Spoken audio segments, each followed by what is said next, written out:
실외 영어 트레이닝 모스터디넷 구역준 선생입니다. 자, 우리나라 영어 시험은 누가 낼까요? 대학 교수가 냅니다. 그분이 출제 방향을 결정한다고 보셔도 됩니다. 수능 영어 당연히 대학 교수가 내죠. 대학 편입 말할 것도 없고요. 직접적이죠. 그리고 탭스 등등등. 물론 여러분들이 보고 있는 교재는 시중에 있는 교재, 참고서들은 대학 교수가 되진 않아요. 그래서 이 학교의 교수분들이 어떤 생각을 갖고 있느냐가 여러분들이 문제를 푸는 데 있어서 그 방향성이 될 수가 있어요. 영어 문제에서 그래머라는 말을 쓰지 않으면 잘못된 이라고 말을 쓴 이유는 영어 공부의 방향을 지적하고 있는 거예요. 2021년 이화여대 편입 영어를 보시면 그래머란 말 안 쓰죠. 잘못된 표현이라고 표현합니다. 5개 초이스 중에서 잘못된 표현을 골라라 하는 뜻인데요. 문법 문제라고 설명하시는 분도 있을 거예요. 근데 문법 문제 아닙니다. 그러니까 22번은 문법 문제 아니에요. 해석을 해야지만 알 수 있고요. 23, 24, 25는 문법 문제이지만 또한 해석을 해야 되는 겁니다. 이게 무슨 말이냐? 이분들은 물론 이화여대 교수만 그렇게 생각할 수도 있어요. 그러나 대부분의 그러한 교수님들의 생각은 제가 봤을 때는 해석을 해라요. 지금 이 문제를 보더라도 너 혹시 해석하지 않고 문법 문제 풀고 있는 거 아니야? 라고 경고를 날리고 있는 거예요. 이러지 말라는 얘기죠. 그래서 굳이 그래머란 말 쓰지 않은 겁니다. 해석을 하면서 풀란 말이야 라고 방향을 제시하고 있는 거죠. 영어 공부는 해석을 해야 돼 라고 말하고 있는 겁니다. 문법도 해석을 하지 않은 건 의미가 없어 라고 말하고 있는 겁니다. 자, 이 강의를 지금 듣고 있는 혹시 학부모님들 계신다면 한번 들어보세요. 여러분들이 자제분이 과연 어떤 강사에게 수업을 듣고 있는지. 우리나라의 열의 9, 거의 대부분은 문법 문제 풀 때 분석합니다. 한번 여러분 자제분한테 물어보셔야 돼요. 어떻게 분석하냐? 해석은 두 번째고 문장부터 분석해요. 예를 들면 자, 여기 보시면 줄쳐 있는 게 1번이잖아요. 그러면 줄이 동사에 줄쳐 있죠. 그러면 동사니까 수의 일치를 먼저 보라 그럴 거예요. 대부분. 주어가 단수면 오케이? 동사는 단수 이런 거. 그다음에 시제. 시간에 따른 어떤 과거, 현재, 미래. 그다음에 태, 수동, 능동, 한다, 당한다. 이걸 먼저 하나씩 체크하고 그다음에 넘어가라 이럴 거예요. 그거 첫 번째로는 시간이 얼마나 오래 걸릴지도 알겠죠. 그 문제가 예를 들면 복수니까 얘가 복수니까 얘는 단수고 복수니까 맞는 거죠. 시제는 완료니까 수세기 동안이라고 했으니까 완료도 뭐 괜찮을 것 같기도 하고 태는 집에 당한다 해석해 봐야겠죠. 마인드와 브레인드가 어떻게 활동하는가. 이제 이론을 수세기 동안 지배를 당했다. 두 개의 반대의 견해로 하면서 태가 맞는 것 같네. 이러고 있을 겁니다. 아마 여러분들 자제분들이. 이렇게 해서는 어떤 경우도 들어보시면 알겠지만은 시간이 오래 걸릴 수밖에 없어요. 그래서 시간에 독해 못합니다. 두 번째로는 이렇게 하지 말라고 이 교수님이 방향을 보여주고 있는 거예요. 그리고 이미 과학적으로도 이 fMRI라는 그 뇌파를 감지하는 기계가 있어요. fMRI는 그걸 통해서 네이티브는 어떻게 문법을 문제를 푸나 봤더니 이렇게 분석하지 않아요. 그냥 쭉 읽어 나가면서 해석을 우선하는 걸로 나왔어요. 해석하다가 뭔가 이상한데 라고 0.001초 몇 초인지 정확하지 않습니다. 제가 기억이 안 나서 약간 시간이 지나고 나서 그 이상한 걸 찾아내요. 그대로 원음이니까 그렇다. 여러분도 그렇게 하셔야 되는 겁니다. 이런 형식으로는 답이 안 나와요. 그런데 학부모들 여러분들이 듣고 있는 자제분들의 거의 대부분 이런 식으로 강사들이 수업을 합니다. 그런데 웃기는 건 대학 교수는 그렇게 하지 말라는 거예요. 그래서 이런 말을 쓴 겁니다. 풀티란 말을. 해석 안 하니? 그럼 너는 아웃이야. 이런 개념이죠. 기본적인 문법 지식은 알되 해석은 반드시 알아요. 근데 여러분 그러지 않은 강사들 많죠. 그 사람들 다 우리나라에서 퇴출해야 돼요. 그들이 잘못 방향을 잡아주고 있어요. 자, 이 교수님의 생각을 갖고 한번 들어가 보죠. 자, 우리의 마인드라는 것이 브레인의 것이 어떻게 작동하는지는 사실 수세기 동안 두 가지 반대 견해로가 지배적이었어요. 이럴 때 순간적으로 이 복수라는 것과 이것이 눈으로 생각하지 않아도 감지가 될 수 있단 말이에요. 이것은 해석을 자꾸 해보시면서 훈련을 해봐야 됩니다. 그럼 자연스럽게 들어와요. 그 첫 번째로 하나는 바로 합리주의. 인간의 마음이 세상에 오는데 다소 충분히 형성이 안 된 상태, 완전히 안 된 상태로 온다는 거예요. 근대적인 용어로는 뭐뭐라고 해요? 없죠. 이거 뭔가 잘못된 거예요. 근대 용어로는 뭐뭐라고 한다라고 해야 되는데 근대적인 말하고 아무것도 안 나와요. 이거는 미스프린트거나 아니면 교수님이 잘못낸 거예요. 물론 교수님도 잘못할 수 있습니다. 인간이니까. 두 번째로 가죠. 두 번째로의 경험주의라고 하는데 이 경험주의는 새로 나온 아이는 주로 얘도 건설이 안 돼 있대요. 다시 말해 얘도 체계적으로 잡혀있지 않은 상태로 나온다 그래요. 빈 종이짝처럼, 빈 슬레이트처럼. 그렇다면 분명 두 가지가 반대라고 했거든요. 반대라고 해놓고 여기는 다 똑같은 말이 되죠. 형성이 안 된 상태, 구조가 잡히지 않은 상태, 체계가 잡히지 않은 상태가 나온다. 문법으로는 문제가 전혀 없어요. 구조도 문제가 전혀 없어요. 단지 해석상 얘가 틀린 거야. 낫이 들어가면 안 되는 거죠. 그 정답이 3번인 거야. 이거를 처음부터 분석한답시고 1번 주어 동사 찾고 뭐뭐하고 그리고 ing가만 체크하고 분사가만 체크하고 이거 수동인지 능동인지 체크하고 그리고 이쪽에서는 부사가만 체크하고 수동인지 능동인지 체크하고 이러고 와서 답이 없는데? 구조 괜찮은데? 모르겠다. 이렇게 돼요. 그럼 해석을 해야 돼. 다시 올려서 해석을 해. 해석하니까 이게 이상한데? 두 번을 봐야 되는, 해석이 된다는 전제 조건에 두 번이 돼야 한다는 거예요. 거꾸로 말하면 출제자는 이걸 통해서 독해력을 테스트하면서 동시에 문법도 테스트할 수 있어요. 여러분 출제자가 이걸 원하겠습니까? 아니면 이거 다 필요 없고 그냥 문법 구조만 분석해 라는 것을 원하겠어요. 그리고 두 번 있는 학생들은 굉장히 괴롭겠지만 이런 학생들을 잘라버리고 싶은 거예요. 그래서 한 번에 읽으면서 네가 문법을 잡으라는 거예요. 그렇기 때문에 독해와 문법을 동시에 체크할 수 있거든요. 또 그래야 하고요. 영어는 당연히 언어는 해석이 들어가지 않으면 우리가 종합적 판단을 할 수가 없습니다. 그러면 해석하지 말라는 강사도 있어요. 그렇게 접근하는 강사도 있습니다. 무조건 아웃이에요. 그러셔야 됩니다. 여러분의 살 길이에요. 두 번째 갈게요. 과학자들은 과거에 체지방과 그 세포, 그것이 이루어진 세포가 매우 액티브하다고 생각했었대요. 이 순간 단수인데 체지방하고 세포들이라고 했거든요. 그건 단수예요. 2번. 이렇게 하는 거예요, 여러분들. 해석을 해야지 얘가 주어인지 알 거 아닙니까? 해석 안 하고 어떻게 맞춰 이걸요?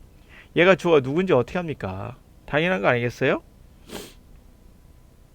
다음 24번으로 가죠. 24번. 요거 난이도 상입니다. 그 이유는 첫 번째는 해석을 못하면 못 맞춰요. 두 번째는 해석이 어려워요. 난이도 높습니다. 두 번째는 이 문법이라고 말할까? 하여튼 뭐 수거? 하여튼 문법을 알아야 돼요. 대표적으로 제가 알려드릴게요. attend에 문제가 있어요. 여러분 attend 뭐죠? 참석하다요. 근데 이거 의미에 참석한다면 되게 이상해져요. 의미상 참석하다가 아니라 여러분 아시죠? 다루다, 뭐 또 관심을 갖다 이런 뜻으로서 바꿔야 되는 거예요. 가도록 하죠. 그건 해석을 해봐야 하는 거죠. 자, 난이도 상입니다. 해석 어렵습니다. 잘 집중해서 들어보세요. 자, 우리가 디지털 미디어에 대한 관심이 커졌어요. 지난 20년에 걸쳐서. 그것이 바로 상당히 기여해 줬어요. 우리가 높은 인식을 갖는데 매체를 방법론적인 질문으로서 보는 인식이 높아졌어요. 이 매개체가 뭔지, 그게 그 어떤 그것에 대한 방법론적인 퀘스천을 날리게 해주는 거죠.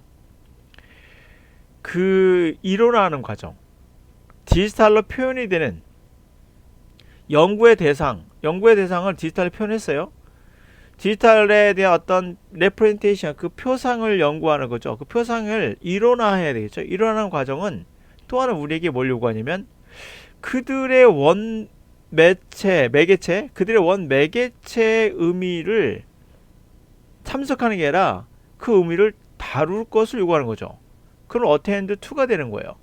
해석을 해보니까 어텐드 2가 맞는 거지 어텐드가 맞는 게 아니에요. 어텐드는 목적어 쓰면 참석하다요. 근데 어텐드 2가 되면 다루다고요.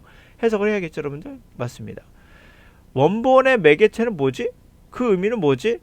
를 우리가 attend to 다뤄야겠죠. 다시 말해서 디지털이라는 것은 0, 1로 구성되어 있잖아요. 여러분이 카메라로 찍으면, 디지털 카메라 찍으면 0과 1밖에 없어요. 실제로는. 그렇죠? 그걸로 구성되어 있는 거예요. 근데 그런데 관심이 커지니까 우리 이 매체, 예를 들면 사진으로, 옛날 사진으로 찍으면 그 필름에 찍히는 거잖아요. 그럼 이 매체에 대한 관심이 커지겠죠. 저 사진이, 옛날 사진은 필름인데 그게 바로 미디엄이죠. 매개체. 그 매개체에 대해서 관심이 생기겠죠, 당연히. 그 매개체를 방법론적으로 물어보는 거죠. 이거와 이거의 차이가 뭘까? 오케이? 그에 대한 인식이 커진 거예요. 그래서 그것을 이론화해야겠죠. 디지털로 표현이 됐어요. 0과 1로서 표현이 됐어요. 그 사진이 컴퓨터에 디지털로 표현이 됐겠죠. 그 대상에 대한 그것을 이론화해야겠죠. 이게 뭘까라는 것을. 그것은 우리에게 뭘 요구한다? 그들의 원, 다시 말하면 종이라고 한다면 글이 되겠죠. 종이에 적혀있는 글. 그것의 매체가 뭐죠? 여기서 종이가 되겠죠. 종이. 이 매체에 대한, 이 매개체에 대한 의미가 뭐지? 에 대한 관심이 커지는 거죠. 그것을 관심을 갖고 다뤄보도록 요구하게 된다는 거예요. 이해가시죠? 그러나 또 다른 또 영향력으로는 중요한 게 또 있어요. 바로 새로워진 관심. 이 원본 물질, 원본 문자의 물질성, 이 두 사람이란 사람의 땅을 뒤흔들 정도의 작업, 획기적인 작업이죠. 그것에 의해서 자극받은 이 새로워진 관심, 원본 물질, 이 원본의 물질성에 대한 새로운 관심, 이런 것들은 어떤 관심을 동반했을까요? 바로 관심을 가져왔습니다. 책의 역사, 이게 원본의 물질이죠. 책의 원본이니까 그것의 어떤 물질성, 책의 역사, 이게 원본이죠. 북이 원본 물질 아니겠습니까? 이게 바로 텍스처럴 매트리얼 되겠죠. 원본 물질에 대한 관심이 생겨서 그 책에 대한 역사에 대한 관심을 불러왔고, 그리고 문자 그 텍스처 원본을 제작하는 것에 대한 어떤 정치, 그런 것에도 관심을 불러왔습니다. 근데 이런 것들이 결국에 우리가 이해하는데, 이 글을 쓰는 저작과 이 글자성, 이 글도 되어 있는 거, 글자성에 대한 이해를 측정할 수 없을 정도로 좀 더 복잡하게 만들고 있다라는 겁니다. 와우, 내용이 어렵군요. 그러니까 대충 이제 설명을 제가 드렸는데요. 뭐 가볍게 설명했는데 원래 설명이 길어지면 안 되는 건데 저도 정확하게 이해를 했는지 모르겠어요. 제가 아는 이해 한도에서 설명해 본다면 철학적 이야기 같은데, 역시 우리말로 철학을 들어도 어렵죠. 영어도 마찬가지입니다. 이제 여러분들 설명해 드리면 이런 말이에요. 자, 상상을 해보세요. 이런 거 약간 설명을 좀만 더 붙일게요. 이런 거 제가 안 좋아하는데 문장 안에서 끝내야 되는데, 디지털 문명이 20년 동안 사실 발전했죠. 그럼으로 인해서 이 매체에 대한 이런 관심이 증폭이 돼요. 매체에 대한 방법론적인 거를 질문하는 거죠. 그래서 어떤 그림이 있어요. 글자가 있죠. 글자 보이십니까? 이 글자 여기 보이죠? 이 글자예요. 이 글자를 어디다 적은 거죠? 종이인가요? 아니에요. 지금 카메라에 찍혀 있는 건 종이가 아니라 디지털이에요. 이게 매개체, 그죠? 이 매개체. 그에 대한 방법론, 종이로 하느냐, 돌에 새겼느냐, 사진에 찍었느냐 아니면 지금처럼 디지털, 이게 디지털이죠. 디지털로 되느냐, 이 매체에 대한 퀘스천을 대한 인식이 높아진 거예요. 그래서 이 디지털로 표현되어 있죠. 제가 그린 거 보십니까? 표현되어 있죠. 우리가 연구하는 대상, 이게 글이라고 합시다. 지금 이 글에 대한 디지털로 표현되어 있죠. 빨간색도 되어 있고 파란색도 되어 있고, 이 디지털로 표상화 되어 있어요. 이 표상을 일어나는 것은 우리가 그들의 원본, 이게 이화에 대한 문제니까 이 원본 매체에 대한 그 의미를 한번 생각해 보게끔, 관심을 가져보게끔 요구한다는 거예요.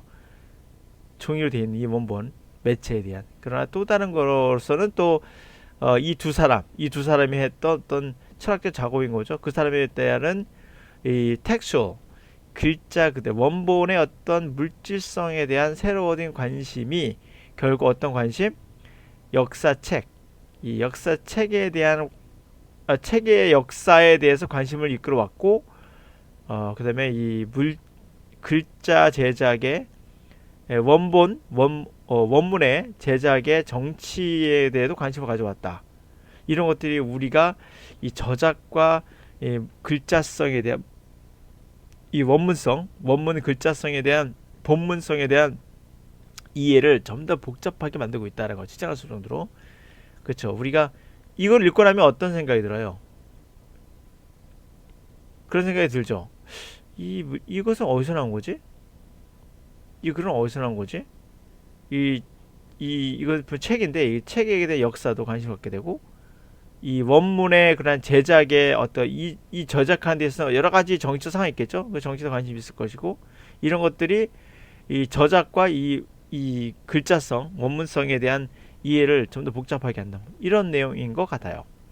와우, 어렵습니다. 물론 정답은 맞추는데 어렵진 않았어요. 3번이에요. 2번입니다. attend to를 써야 됩니다. 25번. 자, 좀 더 명확하다는 거예요. 일찍이 전보다도 훨씬 명확해졌어요. 명확해지고 있어요. 그러한 우리가 말하는 국가주의와 국가의 이득이 특히 미국에서 적어도 이 특정한 다국적 기업의 이득만큼, 그들 이득만큼 중요하다는 거예요. 그래서 글로벌 갈등을 만드는데 이들이 중요하겠다는 거예요. 그러니까 국가주의, 국가의 이득이 적어도 기업의 이득만큼이나 중요해서 갈등을 불러일으킨다는 거예요. 미국과 EU가 거절해요. 그러한 과정에 협력하지 않아요. 바로 미국의 유엔의 협정을 만드는데, 공식화하는데 거절해요. 그것은 인권을 남용하는, 다국적 기업들이 인권을 파괴하죠. 그런 얘기예요. 인권을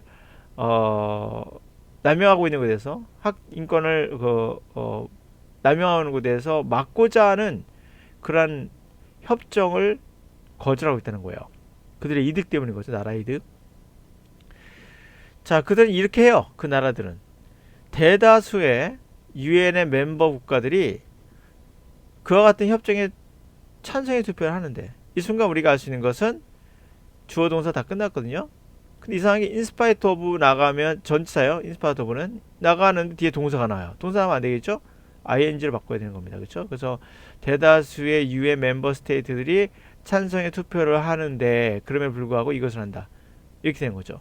문장의 주어 동사 몇 개? 하나. 동사 쓰면 안 되겠죠, 당연히. 수동태는 물론 아니고 투표를 한 거니까. 그래서 정답은 이 문장이 되겠습니다. 4번이 잘됐네요. 여기서 끝내도록 하죠. 자, 이제 제가 본질적으로 잡아주는 것은 바로 그거예요. 여러분들에게 또는 학부모님들에게 말하고 싶은 건, 여러분과 학생들은 모를 수 있어요. 학부모님도 사실 영어를 잘 모르죠. 안다고 하더라도 그 사람이 정말 방법론까지 아는 것은 아니거든요. 영어를 잘하는 것과 방법론과는 또 다른 이야기예요. 그래서 우리나라 영어 교수님들은 출제 경향을 어느 정도 결정한 것 같아요. 수능영어나 대학 편입을 보시면 그네머란 말을 웬만하면 쓰지 않으려고 하고, 그리고 반드시 해석을 요구한다는 것을 알 수 있어요. 물론 아닌 문제도 있습니다. 그러나 그게 아닌지, 문법을 해석하지 않고 풀 수 있는 건지, 해석을 해야지만 풀 수 있는 건지는 알려주지 않죠. 이 문장에서. 그러므로 반드시 해석할 거를 요구하는 거죠. 지금 3번 문제처럼.